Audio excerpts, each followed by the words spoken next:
এখন যদি আগস্টের ভিতরে চলে যায় তাহলে সেটা আমাদের জন্য মানে একটা খুবই মর্মান্তিক ঘটনা ছিল, কারণ যত আমরা পিস্তলের সামনে দাঁড়িয়ে লড়াই করছি প্রতিনিয়ত, টানা হচ্ছে 18 থেকে 19 দিন। তো সেক্ষেত্রে আমরা মনে করি যে সেই দিনগুলো আর কখনো ফিরে না আসুক, বা যদিও আসে তার জন্য মোকাবেলা করার জন্য আবার প্রস্তুত আছে, ঠিক আছে, বাট আমরা মনে করবো যদি আমার একার কথা ভাবলে তো হবে না, সবার কথা ভাবতে হবে, এরকম দিন আর না আসুক। যত আমরা পিস্তলের সামনে দাঁড়িয়ে লড়াই করে গেছি আমরা জানি এই দিনগুলো কতটা ভয়াবহ ছিল। তো সেক্ষেত্রে এরকম সেমভাবে আপনার আগস্ট ছিল 5 আগস্ট পর্যন্ত। তার পরবর্তী সময় হয়তো আমার একটু মানে প্রথমত 2-3 দিন আর কি একটু সেট মোডে কাটলো। পরবর্তী সময় যখন দেখলাম যে না, আমরা যে দেশের মানুষের জন্য করেছি সেই দেশের মানুষ আমাদের পাশে আছে বা পরবর্তী সময় থাকবে এরকম আশ্বাস দিতেছে, তখন আবার নিজের মনোবলকে স্ট্রং করতে লাগলাম। তখন তারপর থেকে হচ্ছে এই পর্যন্ত মোটামুটি ভালোই লাগতেছিল, প্রতিনিয়ত খারাপ আর লাগতেছিল না। তবে মানে আমরা যতটা আর কি যেরকমটা চেয়েছিলাম সেই দেশটা আর কি, যে যেরকমটা আর কি হবে, তো তা হচ্ছে ঠিকই, বাট খুবই দেরিতে বা একটু স্লো আর কি।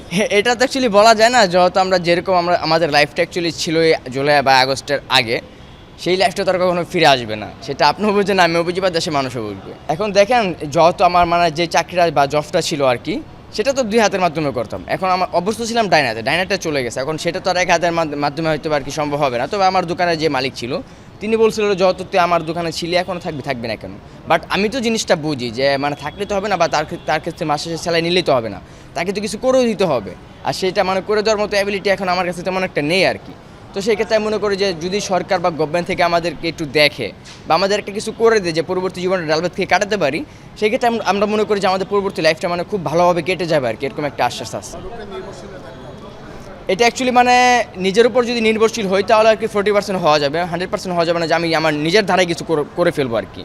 তবে নিজের দ্বারাই হয়তো বা মানে চেষ্টা করলে হবে না, বিষয়টা এরকম না, তবে চেষ্টা করতে হবে। তারপর হচ্ছে মানে সরকার বা গভর্নমেন্টের দ্বারা একটু নির্ভরশীল আসি, যে মানে তারা যদি দেখে আমাদের, তাহলে হয়তো আমাদের এই লাইফটা নিয়ে আমরা একটু মানে ভালোভাবে পাড়ি দিতে পারবো আর কি, সেটাই।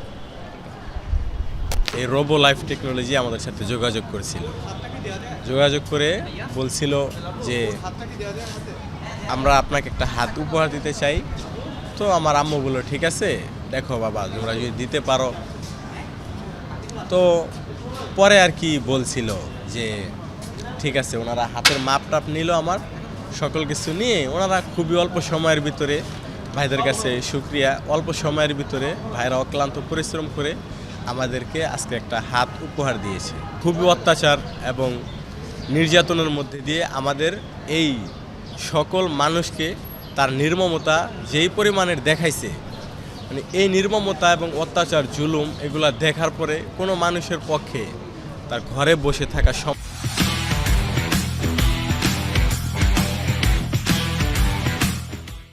ছিল না।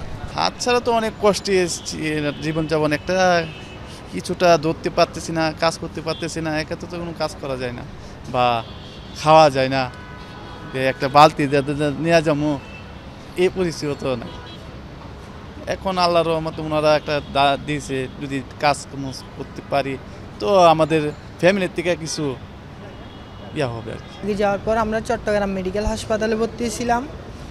ওখানে 1 মাস চিকিৎসা করছে, অনেক কষ্ট করছে, পারে নাই হাত রাখার জন্য। লাস্টে দিয়ে আমাদেরকে গিয়া পঙ্গুতে পাঠাই দিছে, পঙ্গুতে রেফার করে দিছে। তো পঙ্গুতে আসছে 1 মাস পর। পঙ্গুতে আসার পর এখানে ডাক্তার ছিল না, একটা ডাক্তারও নাই। আমরা কি করছি, ঢাকা তমাতে শ্যামলিতে প্রাইভেট ভর্তি হয়েছি, ওখানেই আমরা অপারেশন করছি।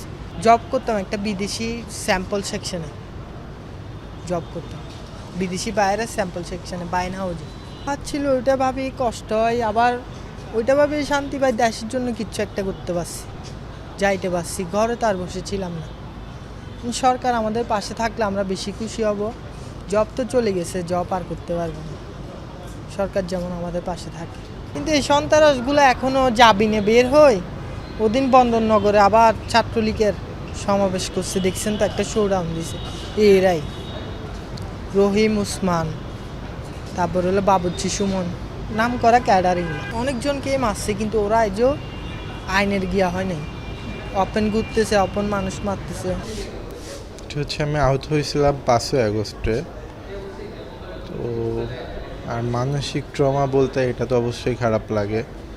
মানে আমি যখন ঘুমিয়ে থাকি তখন মনে হয় যে আমার হাতটা আছে, যখন মানে চোখ খুলি তখন দেখি যে নাই, তখন খারাপ লাগে। এই জন্য আমার মাঝে মাঝে এরকম মনে হয় যে আমি সারাদিন ঘুমিয়ে যদি থাকতে পারতাম ভালো লাগতো আমার কাছে।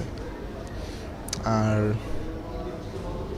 বেশি কষ্ট লাগে আব্বুর জন্য। আমার আব্বু এই যে এখানে আছে, আব্বু রিটায়ার্ড করছে, আমার একটা বাচ্চা আছে, ছোট একটা মেয়ে আছে আমার 1 বছরের, এদের জন্য একটু কষ্ট লাগে বেশি।